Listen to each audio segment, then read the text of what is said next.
Kam dëgjuar që ngrënia e qershive me bërthama I bën edhe një farë gjimnastike zorëve.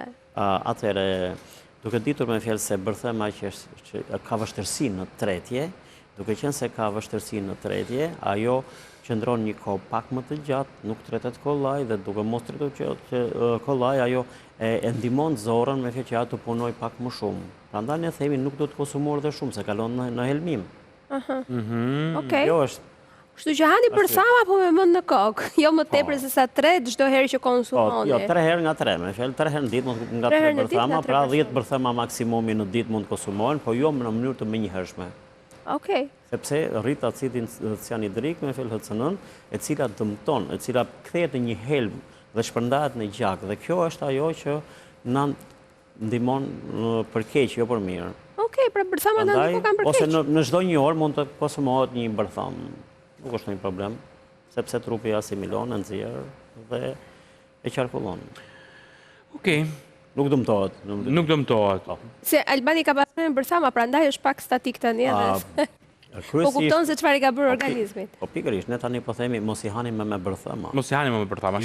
I runi dhe bërthamat, I thyeni ato. Dhe përdorin në këtë formë, për çfarë patologjish mund përdorim në bërthamat tani? Më shpjegojmë pak, e përmendë një, që the ata të cilët kanë sëmundje, po ti e the më shumë në formë mbrojtjeje, ta themi, ata të cilët kanë sëmundje fatkeqësisht kancerogjene. Duke kuptuar se ajo ka acidin cianidrik, duhet kuptuar që ajo punon shumë edhe për mykun e zorëve, po dhe për parazitët. Por nuk duhet agravuar që të përdoret në dozat të larta. Pra ndihmon edhe futjen e zorës në punë, kur ne kemi një zorë dembele, por nga pjesa që ne duhet të marrim shëndet të shpejtet me njëhershëm, nuk duhet të gabojmë në dozë. Okej.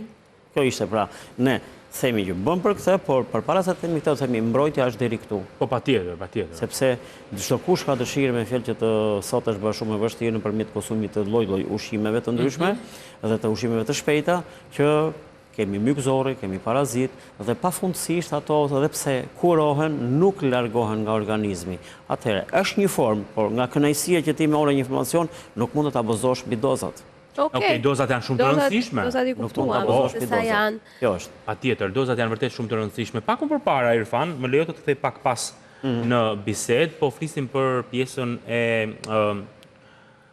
qershive, e bishtave të qershive dhe çajit që bënte një efekt çuditëbërës dhe të mrekullueshëm në pjesën e veshkave, sidomos tek veshkat. Te veshkat dhe duhet të theksoj që kemi pasur shumë persona ose njerëz të cilët kanë pasur probleme dhe pse kanë marrë medikamente nuk kanë arritur do të largojnë dhe të qetësojnë acidin urik dhe dhimbjet e kremave të duarve ku ato kanë qenë përqendruara dhe në këtë formë kanë shpëtuar me acidin urik.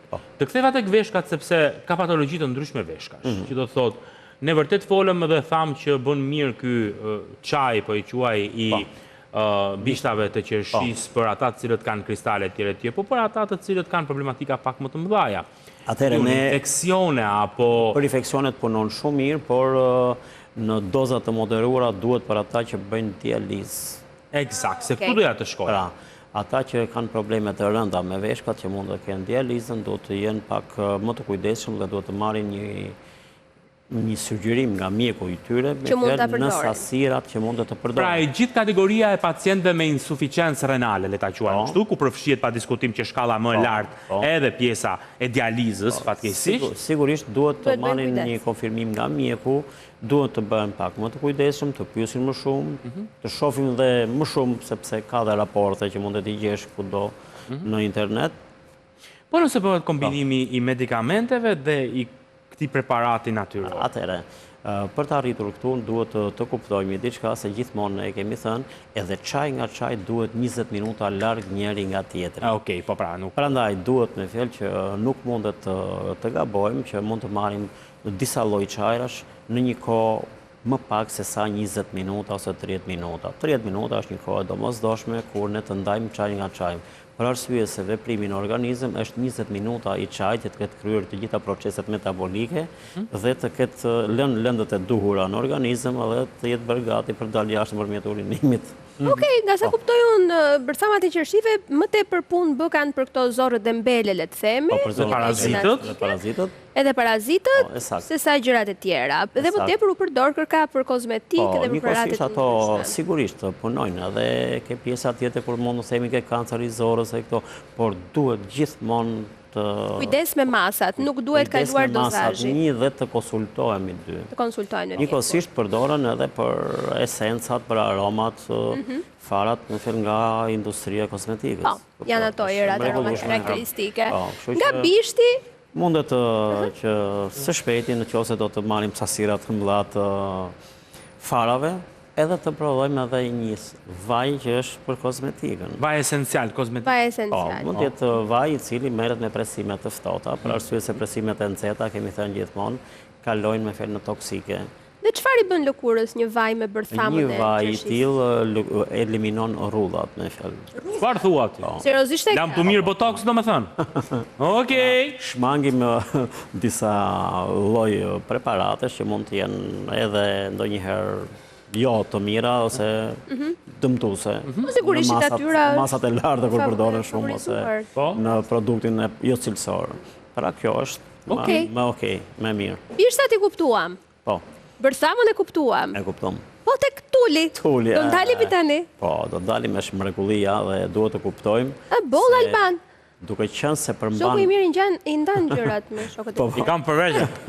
duke qenë se përmban vitaminën A, beta-karotenin, vitaminën E, vitaminën C, përmban vitaminën B6, B9, përmban B12, përmban potas, magnez dhe të gjitha këto elemente tjera që i duen elektrolitit, pra duhet të theksojmë kalium, kalciumin të gjitha, duhet të theksojmë që kjo është një mrekulli e vërtet, sidomos është një serum, dhe jo më kot, kjo kumblla dhe disa fruta të tjera janë bërë komposto. Gjatë viteve para 90-s rekomandohesh në formën e pirjes, ajo ishte një serum i vërtet. Po, është nga glukoza kam përshtypjen. Dhe Edhe nga element. të gjitha me fjalë janë mund të t'i marrim me fjalë që kanë vlerën e tyre. Pra ajo përbën dhe ndihmon elektrolitin, që do të thotë një person i cili është me probleme ose ka kaluar një operacion ose është me një shëndet të dobët në spital ose ka dalë nga spitali, atëherë në atë kohë i shkohesh me komposto. Dhe doktori rekomandonte duhet të pish lëngje, por komposto më shumë. Pra, nuk e ku ta gjesh komposto në dimër, vetëm ta thash qeshin.